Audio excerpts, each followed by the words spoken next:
পরিশেষে আল্লাহ রাব্বুল আলামিনের কাছে আমরা সকলেই দোয়া করি, আল্লাহ রাব্বুল আলামিন আমরা সকলেই যারা এখনো পর্যন্ত তোমার ঈমানের উপর টিকে রয়েছি, আমাদের সকলকে আমাদের মৃত্যু পর্যন্ত তোমার ঈমানের উপর টিকে রাখার তৌফিক দান করো। ইয়া আল্লাহ রাব্বুল আলামিন আমাদের যারা যুবক যুবতী আজ বিজাতিদের বিভিন্ন রকম অনুকরণে লিপ্ত হয়ে পড়েছে, ইয়া আল্লাহ রাব্বুল আলামিন তাদেরকে তুমি পরিপূর্ণ ইসলামের উপর অটল থাকার তৌফিক দান করো।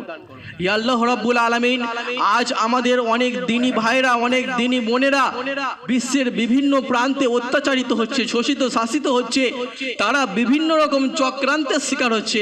ইয়া আল্লাহ রাব্বুল আলামিন তাদের সকলকে তুমি পরিপূর্ণ হেফাজত দান করো। ইয়া আল্লাহ রাব্বুল আলামিন আজ আমাদের বিভিন্ন রকম নিকটাত্মীয়রা আজ দুনিয়া থেকে আখিরাত গমন করেছে, আল্লাহ তাদের কবরে তুমি জান্নাতের বিছানা বিছিয়ে দাও।